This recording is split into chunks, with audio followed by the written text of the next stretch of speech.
वॾे वज़ीर मुराद अली शाह ते नूरियाबाद पावर प्लांट रेफरेंस में फर्दे जुर्म लागू न थी सघियो। मुराद अली शाह चयो आहे त बजट जी मंज़ूरी खां पोइ मुख़ालिफ़ धुर हंगामो कयो।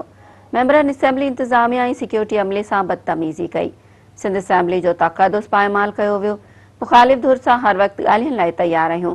एजाज़ जखराणी जे घर ते नेब जो छापो ग़ैर क़ानूनी हो। केॾांहुं बि न वञी रहियो आहियां। जेसीं ताईं मेंबरनि जो एतमाद आहे, वॾो वज़ीर रहंदुसि।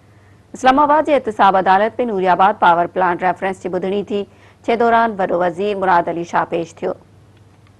अदालत में रेफरेंस जे शरीक जवाबदार निसार अहमद शेख जे कोरोना में मुब्तला हुअण सबबि पेश न थियण ते वॾे वज़ीर ऐं ॿिनि जवाबदारनि ते फ़र्द जुर्म लागू न थियो।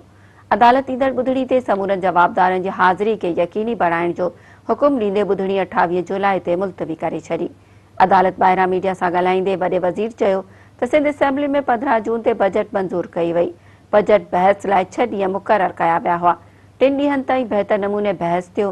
चौथे ॾींहं खां मुख़ालिफ़ धुर अजाई वावेला शुरू कई। वॾे वज़ीर चयो त बजट में मुख़ालिफ़ धुर को बि कटौती वारी रिथ न पेश कई, न वरी असांजी कंहिं ते तजवीज़ ते को एतिराज़ कयो। उन करे ऐवान मां बजट मंज़ूर कई वई आहे। मुराद अली शाह चयो त असां मुख़ालिफ़ धुर जे मेंबरनि जी सुकून सां तक़रीरूं ॿुधियूं। मुख़ालिफ़ धुर असांजी हर तक़रीर ते गौर कयो। असां चाहियो थिए त हर मेंबर बहस में हिसो वठे। कानून मूजिबि हर मेंबर खे पंहिंजी राय ॾियण जो हक़ आहे। मुराद अली शाह चयो त बजट मंज़ूर थियण खां पोइ मुख़ालिफ़ धुर गोड़ ऐं हंगामो शुरू कयो। असेंबली इंतिज़ामिया ऐं सिक्योरिटी अमले सां बदतमीज़ी कई वई। असेंबली जो तक़दुस पायमाल कयो वियो। स्पीकर मुख़ालिफ़ धुर जे 8 मेंबरनि जी दाख़िला ते पाबंदी लॻाई आहे। असांजा मुख़ालिफ़ धुर लाइ ॻाल्हियुनि जा दरवाज़ा खुलियल आहिनि। हुन चयो त एजाज़ जखराणी जे घर ते नेब जो छापो ग़ैर क़ानूनी हो। चेकमाबाद वाक़े ते नेब जी शिकायत ते कार्रवाई कंदासीं।